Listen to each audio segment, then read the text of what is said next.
My girlfriend wanted me to always choose her over everything, even skip the vacation I could finally afford with my late mother's inheritance, demanding I buy her a $10,000 ring instead. When I told her to go to hell, she said, "Either the ring or I'm gone." So I broke up with her. Months later, my phone exploded with her calls begging me to come back. Sup Reddit, my name is Derek, and I'm 30 years old. I live in Milwaukee with my fiancée Jessica, who's 28. We had been together for 3 years at the time this all went down, and both of us were doing pretty well for ourselves. I work as a mechanical engineer and she's in marketing. It wasn't anything too fancy, but we were comfortable enough to live a good life together. The foundation of this story really starts with my father, who passed away when I was 26 from cancer. He was my absolute hero, a man who worked construction his entire life and never made much money, but somehow managed to save every single penny he could. After my mom died when I was 17, it became just the two of us against the world, and that bond shaped everything about who I became as a person. When my father passed away, he left me about $180,000 after taxes. This came from his life insurance policy, his modest savings account, and the proceeds from selling his small house. It was more money than I'd ever seen in one place, but it came with the weight of knowing how hard he'd worked for every dollar of it. Throughout his life, my dad always talked about traveling, but he never got the chance to actually do it. "Someday, son," he'd say to me, "we'll go see those mountains in Norway." He had this old travel magazine with beautiful pictures of fjords that he would flip through constantly, dreaming about what it would be like to visit such an incredible place. Those images represented everything he wished he could experience, but never had the opportunity to pursue. So I made myself a promise. When I turned 32, I would take that trip to Norway 3 weeks of everything first class, costing about $9,500 total. It felt like the right way to honor his memory and finally fulfill the dream that he never got to realize himself. Jessica knew about this plan from very early in our relationship, and she always said she thought it was sweet. At least, that's what she said back then. About 7 months before my 32nd birthday in August 2024, Jessica started changing in ways that made me uncomfortable. She began acting different, and one of the first things she suggested was that we should combine our savings accounts. I had been putting away $350 per month specifically for the Norway trip, building up the fund methodically over time. "We're getting married anyway," she said when she brought up the idea of pooling our money for joint experiences. "Why keep separate accounts when we could be making decisions about money together?" Something felt really off about this sudden interest in combining finances, but I suggested we wait until after our wedding to make such a big change. The look she gave me when I said this was like I just slapped her across the face. Then she quickly smiled and said I was right, that we should wait. We had already set our wedding date for December 2025, so it wasn't like we were rushing into marriage. That was the second red flag I should have noticed, though I didn't recognize it as such at the time. Her sudden obsession with luxury brands came next, and it was completely out of character for the woman I thought I knew. Jessica had never been materialistic before in all the time we'd been together. She was the type of person who shopped at Target, drove a reliable Honda Accord, and actually made fun of people who spent crazy amounts of money on designer stuff. She had always seemed grounded and practical about money, which was one of the things I loved about her. But suddenly, seemingly overnight, she was following luxury Instagram accounts obsessively. She started talking constantly about what successful couples could afford and what kind of lifestyle we should be living. It was like she had been replaced by someone completely different, someone who measured success entirely by material possessions and social status. In February 2024, about 6 months before my planned trip, Jessica sat me down for what she called a serious conversation about our future. I could tell by her tone and the way she had prepared for this talk that something significant was coming. "I've been thinking about your Norway trip," she said, getting straight to the point. $9,500 is a lot of money when we're planning a wedding and thinking about our future together. She had clearly rehearsed this conversation. "We could upgrade our honeymoon instead," she continued. "Go to Santorini instead of Napa Valley. Wouldn't that be more romantic for us as a couple?" My stomach just dropped when I heard this suggestion. The Norway trip wasn't just some vacation I could swap out for a different destination. "Jessica, this isn't just a vacation," I explained to her. "It's about my dad and honoring his memory." "I know, and it's sweet that you want to do something for him," she replied, but her tone suggested she didn't really understand the significance at all. "But your dad would want you to be practical, right? And honestly, I've been feeling hurt that you're spending so much money on a solo trip when we're supposed to be building a life together. I told her I would think about it, which was a big fucking mistake on my part. I should have shut down the conversation right there and made it clear that the trip was non-negotiable. Instead, I gave her an opening to think she could change my mind. She started dropping hints constantly after that conversation. I would find articles about honeymoon destinations mysteriously left on my desk. She would make comments about prioritizing the past over the future whenever the trip came up in conversation. But despite all of this pressure, I held firm in my decision. The trip was definitely happening, exactly as I had planned it. That's when Jessica discovered what would become her obsession: the Prada bag situation. Her best friend Chloe got engaged to some finance guy in March, and suddenly Jessica was getting daily updates about every single detail of Chloe's upgraded lifestyle. She would hear about Chloe's massive 4.5-carat engagement ring, her $9,000 wedding dress, and most importantly, her fiancé Nathan's spontaneous expensive gifts. Chloe's fiancé surprised her with this gorgeous Prada bag yesterday, Jessica mentioned to me casually one evening, as if it was just normal conversation. Just because it was Wednesday, no special occasion or anything.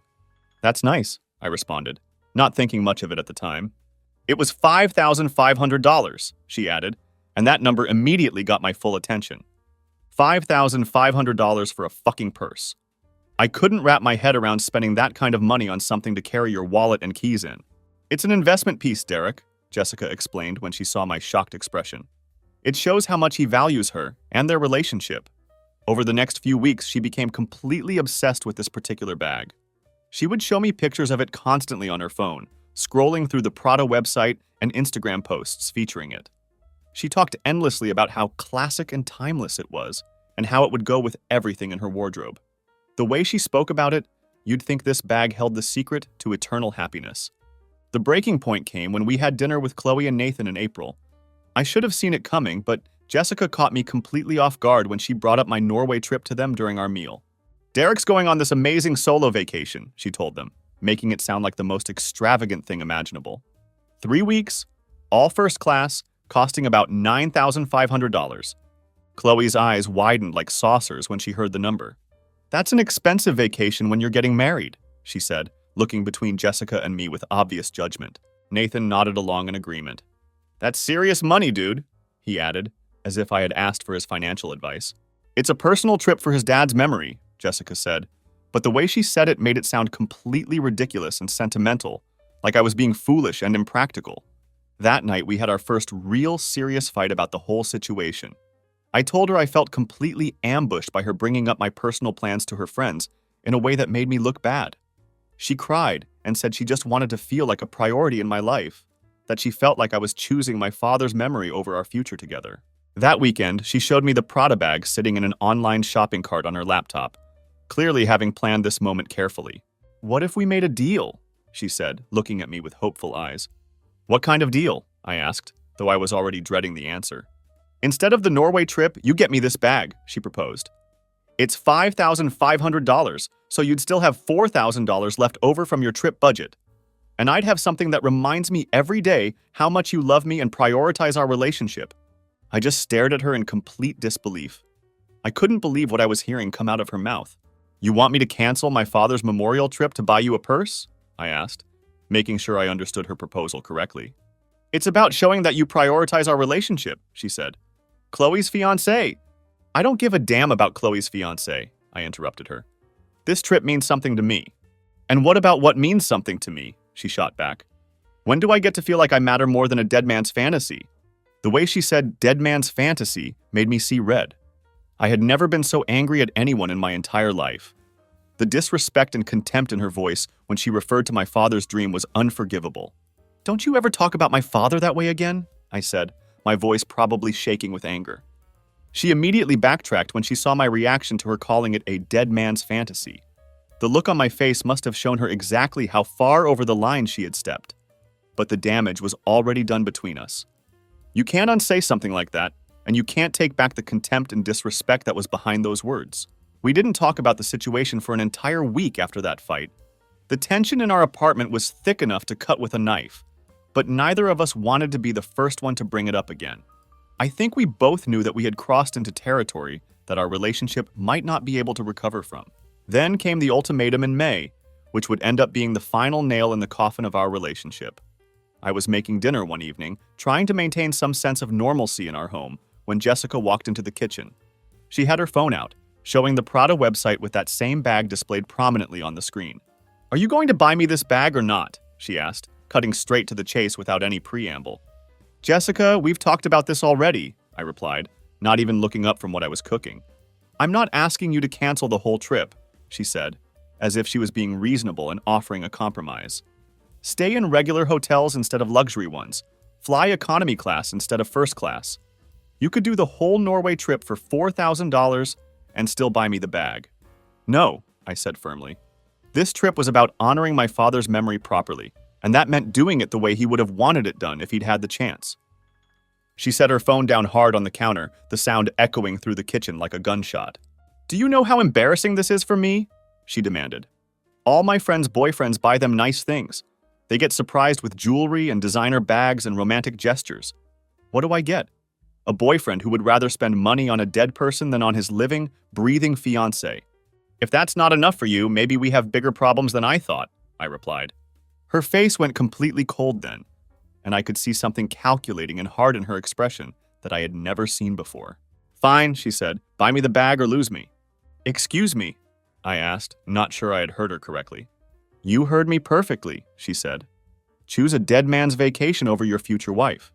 Then maybe you're not ready for marriage at all. If you walk away over a purse, you're not who I thought you were," I told her. "And if you choose the past over our future," she shot back, "you're not the man I thought you were." We just stared at each other for what felt like forever. I could hear the kitchen clock ticking in the silence, marking the seconds as our 3-year relationship hung in the balance. The woman I had planned to marry was asking me to choose between my principles and her demands, and she couldn't see how wrong that was. "Okay," I said finally, my voice steady despite everything I was feeling. "Okay, you'll buy the bag?" she asked, hope lighting up in her eyes. "Okay, I choose to lose you," I replied. The shock on her face was absolutely unforgettable. I watched as disbelief washed over her features, followed quickly by pure rage. "You're choosing a vacation over me?" she asked incredulously. "I'm choosing my principles over someone who would make me choose," I explained. "I'm choosing to honor my father's memory over someone who calls it a dead man's fantasy." She started ugly crying for a few seconds, and I wavered for a moment. This was the woman I had bought an engagement ring for, the woman I had planned to spend my life with. "Derek, please, I love you. I don't want to lose you," she pleaded through her tears. "Then don't make me choose," I said. "But I need to know I matter to you," she said. "You do matter, but so does my integrity," I replied. She wiped her eyes, and I saw something I had never seen before in all our time together. There was pure calculation behind those tears, like she was weighing her options and deciding on her next move. "Fine," she said, her voice turning cold again. "See how you feel alone in Norway, thinking about what you gave up for a dead man's dream." That was it. The mask was completely off, and I could see exactly who she really was underneath all the tears and manipulation. "Get out," I said. "What?" she asked, as if she couldn't believe I was serious. "Get out of my apartment now," I repeated. She gathered her things that night, alternating between crying and begging me to reconsider. She left the engagement ring on the counter with a note that said, "When you realize what you've lost, I hope it's not too late." I went to Norway in August 2024 exactly as I had planned from the beginning. It was absolutely incredible beyond my wildest dreams. Everything I had hoped it would be and more. I hiked through the stunning fjords, stayed in beautiful hotels that made me feel like royalty, and experienced the kind of natural beauty that takes your breath away. Throughout the entire trip, I felt closer to my dad than I had at any point since his funeral. On the last day of my journey, I found a small mountain chapel nestled in the Norwegian countryside. It felt like the perfect place to complete what I had come there to do. I sat down and wrote my father a letter about the entire trip, describing every mountain I had climbed, every sunset I had watched, every moment when I felt his presence with me. I cried like a baby as I wrote it, but they were good tears, the kind that come from finally fulfilling a promise and honoring someone you love. Meanwhile, back home, Jessica had been telling everyone her version of what had happened between us. According to her story, I had chosen a vacation over our relationship, conveniently leaving out the ultimatum she had given me and all the details about the designer bag that had started the whole conflict. She painted herself as the victim of a man who cared more about traveling than about his fiancée. Some of our mutual friends took her side initially, especially those who only heard her carefully edited version of events. But my real friends, the ones who actually knew me and understood what my father meant to me, supported me completely after hearing the truth about what had really gone down. After returning from Norway, I threw myself into work and hobbies with renewed energy. I started rock climbing, hiking more frequently, taking up photography and mountain biking on weekends. For the first time in years, I was actually enjoying being single. I had forgotten how much I loved having the freedom to pursue my interests without having to justify or compromise on everything. That's when I made the decision that would end up changing everything about my financial situation. I still had about $170,000 remaining from my father's inheritance, and it had been sitting in conservative investments, earning basically nothing for years. I had always been extremely risk-averse with his money because it felt like a sacred trust. But in September 2024, I started to see a real opportunity developing in the markets. Ethereum had crashed dramatically from its 2021 highs and was trading around $1,200, down from its previous peak of nearly $4,800. I had been following cryptocurrency markets for a while, and the fundamentals still looked strong despite the price decline. At the same time, I got a tip from a contact in the finance industry about a biotech startup that was going public with some very promising treatments. After doing extensive research and soul-searching about whether this was what my father would have wanted, I decided to take some calculated risks. I put $45,000 into Ethereum at around $1,200 per coin, invested $30,000 into the biotech startup at $18 per share, and spread the rest across diversified index funds while keeping some cash on hand for emergencies. By January 2025, Ethereum had climbed back to $2,400 per coin. That represented a 100% gain on my investment, essentially doubling that portion of my inheritance. The biotech startup went public and jumped from $18 to $85 per share, which was an even more dramatic return. My index funds were performing well too, up about 15% across the board. Suddenly, I found myself with about $340,000 in total assets. It was more money than I'd ever imagined having, and it felt like my father was somehow still taking care of me from beyond the grave. I didn't go crazy with the money, though. I made some sensible upgrades to my lifestyle. I bought a nice Tesla to replace my old Honda, moved to a better apartment with a beautiful lake view, and started eating well and taking weekend trips to Colorado. But I wasn't showing off or being flashy about it. I was just finally living the kind of life that my dad would have wanted for me. Comfortable and happy without being wasteful or ostentatious. Around this time, I started posting more frequently on social media. Nothing flashy or boastful, just photos of a guy who was genuinely enjoying his life. I would share pictures from my weekend hiking trips in the mountains, shots of my new apartment, and photos from nice dinners out with friends. I was documenting a life well lived, not trying to impress anyone in particular. That's when Jessica started to notice everything that was happening in my life. It started small in January 2025, but I began to notice a pattern that made me increasingly uncomfortable. Jessica was liking my Instagram posts immediately after I posted them, sometimes within minutes of them going live. She was viewing my stories almost instantly, often being among the first few people to see them. Then came a Facebook friend request that I completely ignored, pretending I hadn't seen it. She started leaving comments on our mutual friends' posts where I was tagged, making sure that I would see her name pop up in my notifications. It was subtle at first, but it became clear that this was a deliberate campaign to get back on my radar. The direct messages started in February 2025, and they followed a clear escalation pattern that felt calculated and planned. "Saw your hiking posts, looks amazing," was her first message. "Hope you're doing well." I didn't respond to that one, or any of the others that followed. "I've been thinking about you a lot," came next. "I know things ended badly between us, but I miss talking to you." Still nothing from me. I had no interest in reopening that door. "Derek, I know you're seeing these messages," she wrote after a few more attempts. "Can we please talk? I think I made a mistake." 3 weeks ago, she escalated to calling me from a different phone number, probably hoping I would pick up thinking it was someone else. "Derek, thank God, please don't hang up," she said as soon as I answered. "What do you want, Jessica?" I asked, already regretting that I had picked up the call. "I want to apologize," she said. "I've been thinking this past year, and I was completely wrong about everything that happened between us." "I'm sure seeing my social media inspired some deep self-reflection," I replied sarcastically. There was a long pause on her end before she responded. It's not about the money, Derek, she said, but her voice didn't sound convincing. Isn't it? I asked. I'm calling because I made the biggest mistake of my life with that ultimatum, she continued. I realize now how wrong I was to make you choose between me and honoring your father's memory. Against my better judgment, I found myself agreeing to meet her for coffee. Maybe it was curiosity about what she would say, or maybe I wanted to see if she had actually changed. Either way, I knew I was probably making a mistake. When we met at the coffee shop, she looked good, but somehow harder around the edges than I remembered. She was dressed more expensively than she used to be, carrying what looked like a designer bag. Not the Prada one she had wanted, but clearly something high-end and expensive. You look great, she said when she saw me, and I could see her taking in my appearance and probably calculating what my clothes and accessories had cost. We made small talk for a few minutes before she launched into what was obviously a prepared apology that she had rehearsed multiple times. I owe you a huge apology for everything that happened, she began. For not understanding how important the trip was to you, for making you choose between me and your father's memory, and especially for calling it a dead man's fantasy. That was completely unforgivable. Yes, it was, I agreed. I was immature and selfish, she continued. I got caught up comparing our relationship to Chloe's relationship, and I lost sight of what was really important. This year without you has been the worst of my life. When did you realize you'd made a mistake? I asked. Right after we broke up, or more recently?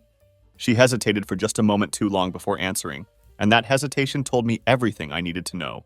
I realized it gradually over time, but it really hit me when I saw how happy you looked in your recent photos, she said. So it was recent, I stated. Derek, that's not fair, she protested. It's completely fair, I replied. You didn't miss the guy who spent his inheritance on sentiment and honoring his father's memory. You missed me when you realized I'd turned that inheritance into real wealth. Her face flushed red when I called her out so directly about the timing of her sudden realization. That's not true, she said, but her voice lacked conviction. Tell me what you've been doing this year, I continued. Have you been dating anyone with money? You're being cruel, she said, avoiding the question entirely. I'm being honest, I replied. I think you spent this year looking for someone who could give you the lifestyle you wanted. And when that didn't work out, you remembered good old reliable Derek. She started crying at this point, but I wasn't moved by the tears anymore. I had seen her use them as a manipulation tactic too many times before. I loved you. I still love you, she said through her tears. Yes, I can see you're successful, and I'm proud of you for that. But that's not why I want you back. Then why? I asked. Because you're a good man with integrity, she said. Because you honored your father even when it cost you your relationship. The relationship it cost me wasn't worth keeping, I replied bluntly. That hit her hard. She stopped crying and looked angry for a moment before trying to regain her composure. So you're throwing away 3 years together because I made one mistake? She asked. It wasn't one mistake, Jessica, I explained. It was a pattern that showed me who you really are underneath everything else. She tried a different approach then, one that revealed just how much she had been thinking about this conversation. What if I could prove I've changed? She asked. I'd sign a prenup if we got back together. A prenup? We're not even dating, I said, incredulous that she was already jumping ahead to marriage again.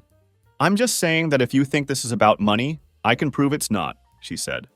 Jessica, I think you spent this year trying to find someone else who could give you what you wanted, I said.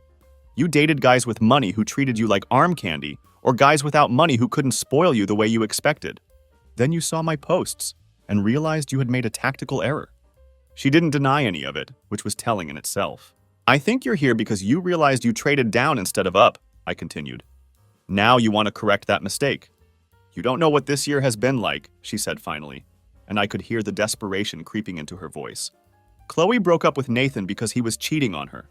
I've been struggling financially, working extra hours, while watching you post photos from expensive restaurants and trips. And that's my fault, how? I asked. It's not, she admitted. But it made me realize what I lost. You were always generous and thoughtful. You would have taken care of me. I was taking care of you, I pointed out. We had a good life together, but it wasn't enough for you. She reached across the table and put her hand on mine, a gesture that once would have melted my heart but now just felt manipulative. I know I don't deserve another chance, but I'm asking for one anyway, she said. I don't need expensive things anymore. I just need you. I looked down at what she was wearing. Easily $2,500 worth of designer accessories and clothing. What are you wearing right now that's easily $2,500 worth of stuff? I asked. She pulled her hand back quickly, realizing her mistake. I saved up for them, she said weakly. So you're struggling financially, but you saved up for designer accessories to wear to our coffee date? I asked. Derek! She started, but couldn't find words to explain the contradiction. Even if I believed you had changed, which I don't, I still wouldn't take you back, I said. Why not? She asked, though I think she already knew the answer. Because I remember how it felt when you disrespected my father's memory, I said, looking directly into her eyes. And I remember how much better my life got after you left it. She cried real tears then, not the calculated ones from earlier in our conversation, but genuine tears that seemed to come from finally understanding that this was really over. People can change, Derek, she said desperately. Can they? I asked. This whole conversation tells me you haven't changed at all. You're still manipulating, still playing games, still trying to get what you want through emotional tactics. I gestured toward her outfit. You show up here dressed expensively while claiming you're struggling financially. The whole thing feels rehearsed and calculated. If I were still making my old salary and living in my old apartment, I continued, would you be here right now having this conversation with me? She hesitated way too long before answering, and that hesitation was more honest than anything she had said during our entire meeting. Maybe, eventually, she said. But we both knew that wasn't the same thing as a definitive yes. That's not the same thing, I pointed out. I can't change the past, but I can promise I'll prove I've learned from my mistakes, she said. You're missing the point, I replied. I don't want to spend my life wondering if you love me for who I am or for what I can provide for you. I can't unknow what you said about my father being a dead man with a fantasy. So there's nothing I can say? She asked, her voice small and defeated. Even if you had genuinely changed, and I'm not convinced you have, the damage is already done, I explained. Some things can't be taken back or forgiven. But you loved me once, she said, grasping for any connection we had shared. I did very much, I admitted. And now, she asked? Now I feel sorry for you, I said honestly. You're going to spend your life chasing things that won't make you happy instead of building real relationships based on genuine connection and shared values. She stood up from the table then, finally accepting that this conversation wasn't going to end the way she had hoped. I guess that's it then, she said. I guess it is, I agreed. Are you happy? She asked as she reached the door, turning back to look at me one last time. I thought about my life for a moment, the trips I had taken, the freedom I enjoyed, the peace of mind that came from honoring my father's memory, and the fact that I was now dating people who were interested in me as a person rather than as a provider. Yeah, I really am, I answered truthfully. She smiled genuinely for the first time during our entire meeting. Good, she said. You deserve to be happy. That was last week, and I haven't heard from her since that conversation. The truth is, I dodged a bullet completely. If we had gotten married, her materialism would have surfaced again eventually. There would always be something else she needed. A bigger house, a nicer car, expensive vacations to keep up with her friends. The demands would never have ended. My dad worked construction for 40 years and never owned anything fancy, but he was the richest man I knew. Not because of his bank account, but because he understood that wealth isn't about what you have. It's about being content with who you are and the relationships you build. I'm planning a trip to Japan next because Dad always wanted to see Mount Fuji. And I'm dating Victoria now, a teacher who drives a Honda Civic and thinks designer handbags are ridiculous. When I told her about the Norway trip and why I took it, she cried and said it was beautiful. That's the difference between someone who loves you for who you are and someone who loves what you can do for them. Since this post is getting a lot of attention, let me fill in some gaps about what those final months with Jessica were really like. The manipulation was actually way worse than I initially described, and I think it's important to share the full picture of how toxic things had become. After that dinner with Chloe and Nathan where Jessica completely ambushed me in front of her friends, things got really toxic between us in ways that I didn't fully recognize at the time. She started this passive-aggressive campaign that was designed to make me feel guilty and isolated. She would forget to invite me to social events where other couples would be attending, then tell me later how everyone was asking where I was. She would act embarrassed when explaining that I was saving money for a solo vacation instead of prioritizing our relationship. It was a deliberate attempt to make me feel like I was being unreasonable and selfish. She also started making these little comments about my appearance and lifestyle that seemed innocent on the surface, but were clearly designed to undermine my confidence. Maybe you should get some nicer clothes for the wedding photos, she would say. Or, I saw this great skincare routine that might help with your complexion. Nothing outright mean, but everything was designed to make me feel like I wasn't good enough as I was. The worst part was how she started weaponizing intimacy in our relationship. We went from being intimate regularly to her suddenly being too tired or not in the mood whenever I had mentioned the Norway trip or anything related to my father.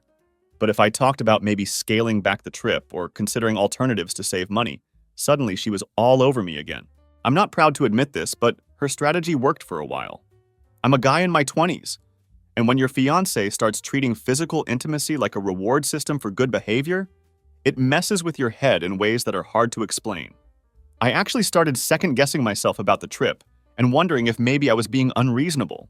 That's when I called my best friend Trevor and told him what was happening in our relationship. "Dude," he said after I explained the situation, "she's literally withholding intimacy to manipulate you into canceling a trip to honor your dead father." Do you hear how insane that sounds when you say it out loud? Hearing it laid out like that from someone outside the situation was a real wake-up call for me. That night, I sat Jessica down and told her I knew exactly what she was doing to manipulate me. "I don't know what you mean," she said, but her face went red and I could tell she knew she'd been caught. "You're using our physical relationship to manipulate me into doing what you want," I said directly. "That stops now." "I'm not manipulating anything," she replied defensively. "Maybe I'm just not attracted to someone who prioritizes the dead over the living." There it was again. That same contempt for my father's memory that would eventually destroy our relationship completely. That's when I knew for sure that this relationship was over, ultimatum or not. Now let me address the money situation, since everyone's asking about how I nearly doubled my inheritance in about 8 months. After returning from Norway, I was in a weird headspace emotionally. I had just ended a 3-year relationship. I was living alone for the first time in years, and I had this substantial chunk of money sitting in a savings account earning basically nothing. My dad always used to say, "Scared money don't make money," but he never had enough capital to take real risks with his investments. I decided I wanted to honor his memory by being smart and strategic with the money he had left me. I spent about 3 months just learning everything I could about investing. I wasn't reading random forum posts or following hot tips from social media. I was reading actual books about finance, following reputable financial blogs, and studying SEC filings to understand how markets really work. The Ethereum investment wasn't just luck or a random gamble. I had been watching the cryptocurrency market since 2020 and had started to notice patterns in how it moved. When Ethereum was trading around $1,200 in September 2024, down from its peak of $4,800 in 2021, I looked at the fundamentals and realized this was potentially a good entry point. It wasn't because of any technical analysis or complicated trading strategies. I simply noticed that institutional adoption was still growing steadily, and the supply mechanics of Ethereum create natural scarcity over time. I put $45,000 into it when most people were still scared from the 2022 crypto crash. By January, it had climbed to $2,400 per coin. Not a home run by any means, but a solid 100% gain that doubled that portion of my investment. The biotech stock was actually the real winner in my portfolio. My buddy who works in finance told me about this biotech startup that was about to go public. I can't name the company for obvious legal reasons, but let's just say they develop treatments that every major hospital system in the country is now using. I bought in during their IPO at $18 per share, and it's currently trading at about $85. The other $95,000 I spread across boring but reliable index funds, which have been performing well with about 15% returns. Solid performance, but not life-changing money. The point is, I didn't just throw money at random investments and get lucky. I did my homework, took calculated risks with money I could afford to lose, and got fortunate with my timing. Don't try this at home unless you really know what you're doing and can afford to lose what you invest. Remember how Jessica claimed she was struggling financially during our coffee meeting? Well, I found out through mutual friends what she was actually up to this past year, and it's so much worse than I thought when I was talking to her. About 3 weeks after our coffee meeting, I ran into Chloe at a grocery store. We were never particularly close, but she approached me and seemed like she really wanted to say something important. "Derek, I need to tell you something about Jessica," she said, looking around nervously. "She wasn't completely honest with you about what this past year has been like for her. It turns out that Jessica had been dating this older guy named Roman, who owns a couple of upscale restaurants in the city. He's like 47 years old, divorced, and apparently was spending serious money on her throughout their relationship. We're talking about expensive dinners multiple times a week, weekend trips to his lake house, and shopping sprees at high-end stores where money was no object. But here's the really messed up part that shows just how manipulative Jessica can be. She was also seeing another guy on the side at the same time. Some finance bro named Lucas, who she had met on a dating app. Lucas didn't know about Roman, and Roman didn't know about Lucas. She was essentially running two complete relationships simultaneously, getting spoiled by both guys at the same time. Chloe told me she found out about this because Jessica would post Instagram stories from events with both guys, not realizing that people in Milwaukee's social scene would recognize the locations and start making connections. She was getting sloppy with her deception because she was enjoying the lifestyle too much to be careful. The whole elaborate scheme fell apart in December when Lucas saw one of her Instagram stories from Roman's restaurant's holiday party and recognized the place. Lucas confronted her about it. She tried to lie her way out of the situation, and both guys dumped her within days of each other when the truth came out. That's when she started looking at my social media posts more seriously and with a different perspective. Chloe said Jessica became completely fixated on my posts, especially the ones showing my new apartment and the weekend trips I had been taking to Colorado and other places. She kept saying to Chloe, I could have had all of that plus a guy who actually loved me, apparently forgetting that she was the one who had thrown away our relationship over a designer purse. Chloe told me that Jessica spent weeks planning exactly what she would say to me when she finally reached out. So yeah, all that stuff about struggling financially and working extra hours was complete bullshit. She had been living better than ever, just on other people's money. When that gravy train dried up suddenly, she realized what she had actually lost when she gave me that ultimatum. Since people are asking about the direct messages I mentioned, I'll share a few examples of what she was sending me. Obviously, these aren't the exact word-for-word messages, but this gives you an idea of the progression over the weeks leading up to her phone call. Jessica, January 10th. I know you probably don't want to hear from me, but I saw your New Year's post and you look really happy. I'm glad. Jessica, January 14th. Do you remember that little cafe we used to go to on Sundays? I walked past it today and it made me think of you. Jessica, January 20th. I've been in therapy since last fall, working on myself and understanding why I acted the way I did. I think you'd be proud of the progress I've made. Jessica, January 26th. I know I have no right to ask this, but do you think there's any chance we could talk? Not about getting back together, just closure. I need to apologize properly. Jessica, February 2nd. Derek, I know you're seeing these messages. Your read receipts are on. I'm not asking for anything except the chance to say I'm sorry face to face. Jessica, February 7th. I heard through Chloe that you're doing really well. New apartment, new car, traveling. I always knew you'd be successful. You deserve all of it. You can see the clear progression here if you look at the pattern. She started with casual, thinking of you messages, designed to seem innocent and friendly. Then she moved to the therapy angle, which is a classic manipulation tactic to make someone think you've changed. Then came the closure request, framed as being about her need to apologize rather than wanting me back. And finally, the compliments about my success and lifestyle. It was a carefully planned campaign designed to gradually wear down my resistance to talking to her. The one that almost got me to respond was actually the therapy one. I actually started typing a message back before I caught myself and realized what she was doing. Because here's the thing that I think is important to understand.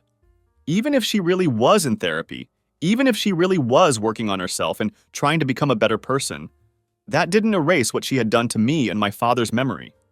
And it didn't mean she was entitled to my forgiveness or a second chance at our relationship. Since people are asking about my current relationship with Victoria, here's why she represents everything that Jessica wasn't, and why I know I made the right choice in walking away from my ex-fiancé.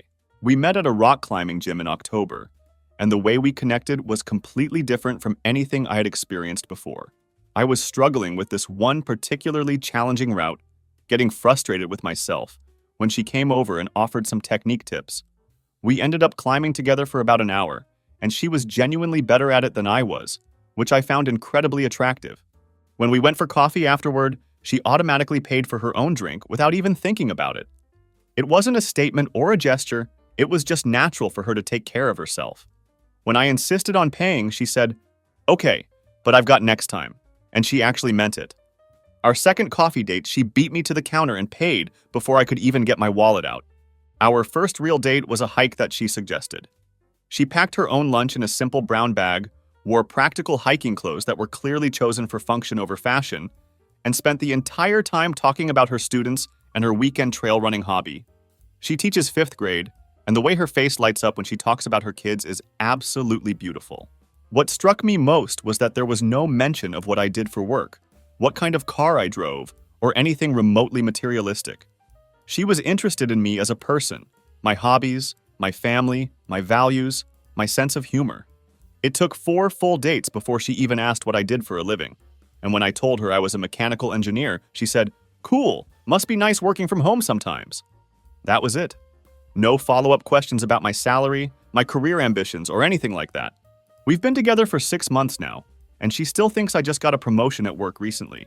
She's never asked why I can afford a nicer apartment or a newer car than what I had when we first met. She just accepts that I work in engineering, do well for myself, and that's the end of her curiosity about my financial situation.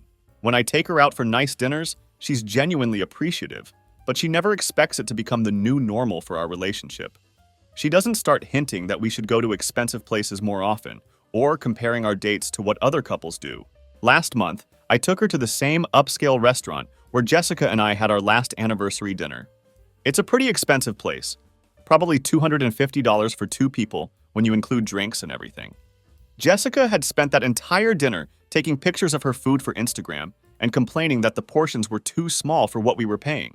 Victoria looked at the menu, ordered something reasonably priced without agonizing over every option, and spent the whole dinner asking me thoughtful questions about my family and telling me funny stories about her students. When the bill came, she automatically reached for her wallet to split it. I told her I had it covered, and she simply said, "Thank you. This was really sweet of you." No Instagram photos of the food, no comments about the price being high or low, no expectations that this was setting a new standard for how much I should spend on our dates. Just genuine appreciation for a nice evening together and good conversation. That's when I knew I was falling for her in a way that felt completely different from what I had experienced with Jessica. Since people are asking about the Japan trip I mentioned, here's what I'm planning and why it matters so much to me. Dad always talked about wanting to see Mount Fuji. He had this old coffee table book about Japan that he would flip through constantly, especially the pages showing the mountain and the traditional hot springs surrounding it. "Someday," he'd say to me, "we'll go sit in one of those hot baths and look at that mountain together." It was one of his biggest dreams, along with the Norway fjords. I'm planning 3 weeks in May during cherry blossom season. The itinerary includes flying into Tokyo, spending a few days exploring the city, then taking the train to Hakone for the Mount Fuji area, then Kyoto for the temples and traditional culture, and back to Tokyo for departure. I've already booked a traditional ryokan, a Japanese inn, in Hakone with direct views of Mount Fuji and natural hot springs. I'm planning to do the same thing I did in Norway. Write my father a letter about the entire trip and leave it somewhere meaningful, probably at one of the ancient temples in Kyoto. The best part is that Victoria asked if she could come with me, but not in a pushy way or with any demands or ultimatums. She simply said, "That sounds like an incredible trip. If you think it would be okay, I'd love to experience Japan with you, but I totally understand if it's something you need to do alone." I thought about her request for a week, because this trip is fundamentally about honoring my father's memory. But I realized that Dad would have absolutely loved Victoria. He always told me to find someone who made me better, who shared my values, and who didn't need me to be someone I wasn't in order to love me. Victoria is all of those things and more. So yeah, we're going together. She's paying her own way. I offered to cover her expenses, but she insisted on splitting all the costs equally. And she's genuinely excited about the cultural aspects of the trip. The temples, the gardens, the traditional experiences, the history and art. She's not interested in the luxury hotels or the Instagram photo opportunities. She wants to experience Japan authentically and respectfully. I think my dad would definitely approve of her, and I think he'd be happy that I'm not making this journey alone. Look, I want to be clear about something. I don't hate Jessica. I think she's a cautionary tale about what happens when you let materialism and social comparison poison your judgment and destroy your ability to appreciate what you actually have in life. The sad thing is that we really did have something good together for a while. She wasn't always the manipulative, materialistic person she became.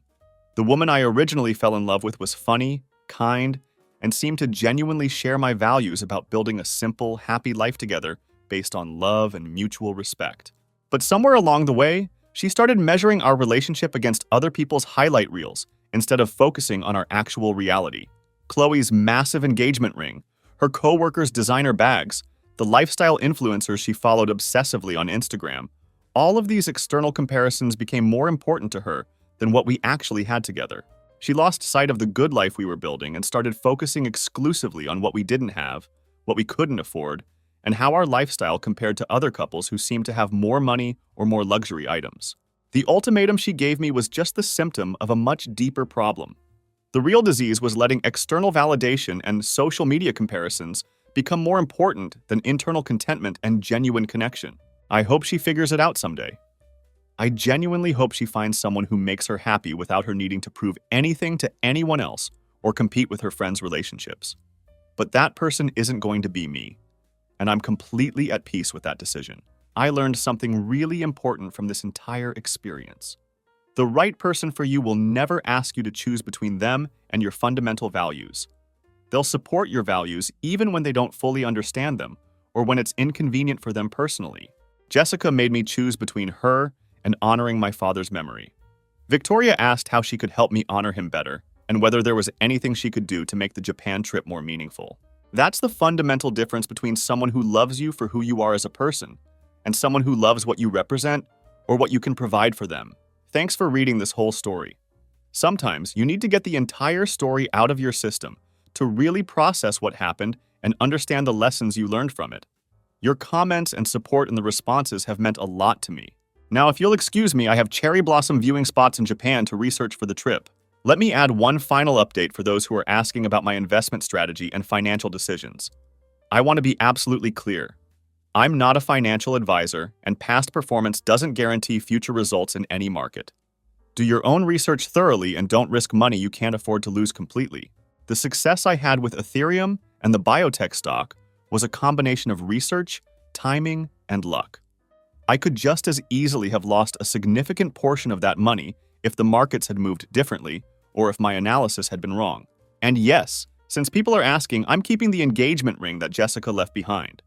It's going back to the jeweler when I'm ready to shop for a different one. Someday, hopefully for someone who understands that the most valuable things in life can't be bought with money. Things like integrity, loyalty, genuine love, and the commitment to honor the people who shaped us into who we are. The ring will be worth whatever I paid for it, but it will go to someone who values what it represents rather than just seeing it as a status symbol or a measure of how much I'm willing to spend to prove my love.